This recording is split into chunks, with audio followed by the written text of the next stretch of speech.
आप देख रहे हैं पुलिस वाला वेब न्यूज और मैं हूं आपके साथ हर्षिता मिश्रा। सेना के कुछ अफसरों से लदी एक कार ने MCET रोड स्थित शिव मंदिर के पास लगे एक बिजली के पोल को जोरदार टक्कर मार दी, जिस पर 11,000 kV लाइन के 2 हिस्सों में बिजली का भार था। उसे सीधी टक्कर मार दी, जिसके कारण पोल 3 हिस्सों में टूटकर सड़क पर जा गिरा। लगभग 200 मीटर के एरिया में बिजली के तार फैल गए। इत्तेफाक से आर्मी के अफसर भी बच गए। आवागमन नहीं होने से जनहानि भी नहीं हो सकी, लेकिन हादसा बहुत भयानक प्रवृत्ति का था, जो स्थिति को बयां कर रहा था। महू विद्युत मंडल के सब डिवीजन अधिकारी राजेश माहौर के अनुसार ये सेना अफसरों की 2 कारें खड़ी हुई थी, जिनमें कई अफसर मौजूद थे। इनमें से एक कार की सीधी टक्कर बिजली के खंभे से हुई थी, जिसके कारण 11,000 kV की लाइन के पोल के 3 टुकड़े बीच सड़क पर जा गिरे। ये लोहे की गार्डर सहित इतने वजनी टुकड़े थे जिसने आगजनी और जनहानि हो सकती थी।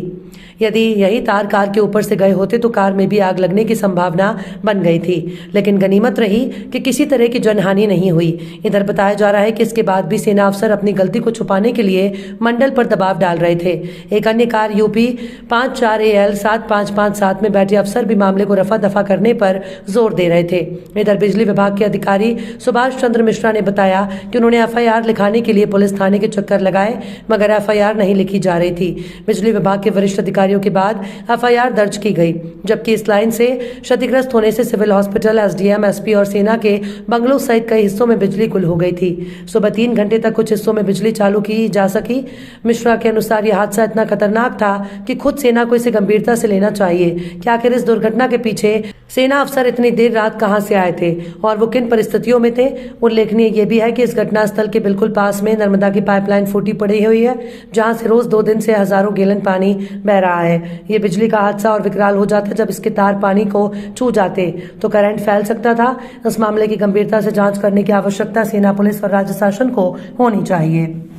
ये आज रात में कोई 4 सवा 4 बजे के आसपास कोई प्राइवेट व्हीकल था, उसने अपने गणेश मंदिर के पास में जो रेस्ट हाउस उसके आगे वहाँ पे एक 11 kV के HV जो पोल था हमारा, उसको टक्कर मार दी थी। तो उस वजह से वो टूट गया था और वो एरिया की सप्लाई सारी बंद थी। अभी तो हम लोगों ने अभी फिर सुबह में उसको सप्लाई नॉर्मल करा ली है।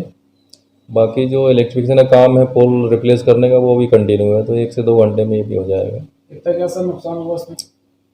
नुकसान इसमें एस्टिमेटेड कॉस्ट अपन मान के चले तो करीबन 30,000 के आसपास का राउंड फिगर में प्लस माइनस में मान के चले इतना नुकसान हुआ होगा। कुछ इन्फॉर्मेशन या FIR उसमें संबंधित थाने को इंटीमेशन दिया जाता है, उसमें लॉस ऑफ मटेरियल का जो एस्टीमेट है वो बना के संबंधित को भेजते हैं।